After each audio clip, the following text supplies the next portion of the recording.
कलयुग का अंत कब होगा?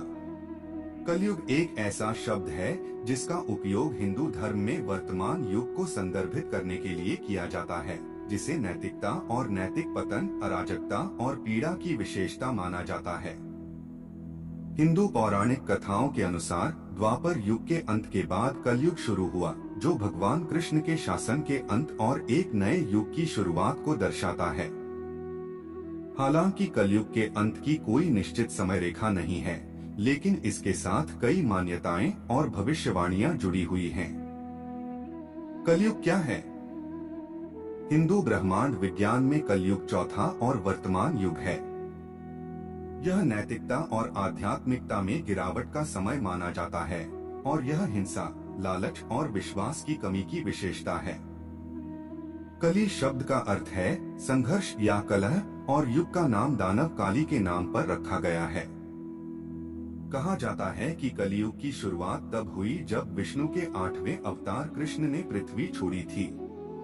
कलयुग के अंत के बारे में सबसे व्यापक रूप से ज्ञात भविष्यवाणियों में से एक का उल्लेख हिंदू धर्म के 18 महापुराणों में से एक विष्णु पुराण में मिलता है।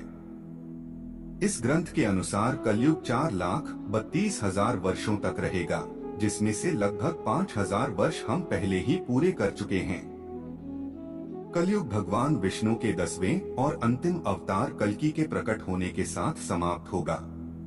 कल्कि को परम रक्षक माना जाता है, जो कलयुग की अराजकता और विनाश को समाप्त करने के लिए पृथ्वी पर आएंगे और शांति और समृद्धि के एक नए युग की स्थापना करेंगे। भविष्यवाणी के अनुसार कल्कि एक सफेद घोड़े की सवारी करेंगे, उनके हाथ में तलवार होगी और उनके साथ योद्धाओं का एक समूह होगा। वह बुरी ताकतों को हरा देगा और दुनिया में धार्मिकता लेकर आएगा। इसके अलावा कुछ धारणा है कि कलयुग का अंत दुनिया के विनाश के साथ होगा। दुनिया आग, बाढ़ और भूकंप से नष्ट हो जाएगी। कलयुग के अंत का विचार हिंदू पौराणिक कथाओं और संस्कृति में गहराई से समाया हुआ है। यह ध्यान रखना महत्वपूर्ण है कि कलयुग की अवधारणा प्रकृति में प्रतीकात्मक और लाक्षणिक है। यह मानव समाज की वर्तमान स्थिति का प्रतिनिधित्व है, जो लालच, भ्रष्टाचार और हिंसा से ग्रस्त है। कलयुग का अंत एक बार की घटना नहीं है, बल्कि एक क्रमिक प्रक्रिया है, जिसके लिए मानव से सामूहिक प्रयास की आवश्यकता होती है। कलयुग को समाप्त करने का एकमात्र तरीका प्रेम, करुणा और अहिंसा जैसे गुणों को अपनाना है।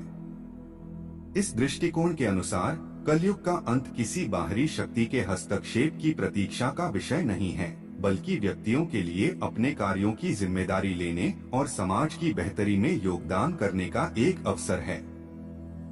कलयुग के अंत की तैयारी के लिए हम क्या कर सकते हैं? एक नैतिक और आध्यात्मिक जीवन जीने से शांति और समृद्धि के एक नए युग के आगमन में तेजी लाने में मदद कर सकते हैं। वेदों और उपनिषदों की शिक्षाओं का पालन करके मोक्ष या जन्म और मृत्यु के चक्र से मुक्ति प्राप्त कर सकते हैं।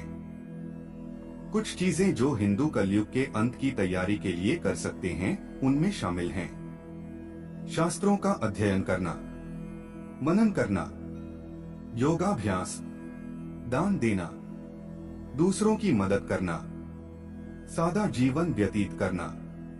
इन प्रथाओं का पालन करके हिंदू अधिक शांतिपूर्ण और समृद्ध दुनिया बनाने में मदद कर सकते हैं और ज्ञान के एक नए युग के आगमन में तेजी लाने में मदद कर सकते हैं।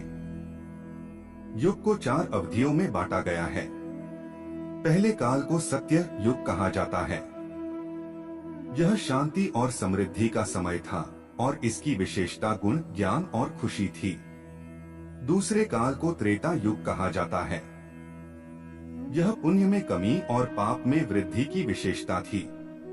तीसरे काल को द्वापर युग कहा जाता है। यह त्रेता युग से और अधिक गिरावट का समय था और यह और भी अधिक पाप और पुण्य में कमी की विशेषता थी।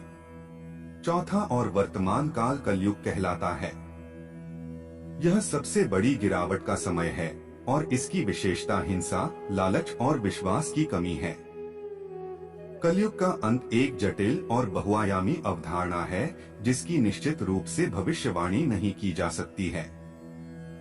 हालांकि इससे जुड़ी भविष्यवाणियां और मान्यताएं हैं, कलयुग को समाप्त करने के लिए किसी दैवीय हस्तक्षेप की प्रतीक्षा करने के बजाय हम एक बेहतर दुनिया बनाने की दिशा में छोटे कदम उठा सकते हैं। हम अपने दैनिक जीवन में दया, करुणा और सहानुभूति को बढ़ावा देने की दिशा में काम कर सकते हैं। हम अपने समुदायों में असमानता को कम करने और न्याय को बढ़ावा देने की दिशा में भी काम कर सकते हैं। ये छोटे कदम जब सामूहिक रूप से उठाए जाते हैं तो हमारी दुनिया में एक महत्वपूर्ण सकारात्मक बदलाव ला सकते हैं।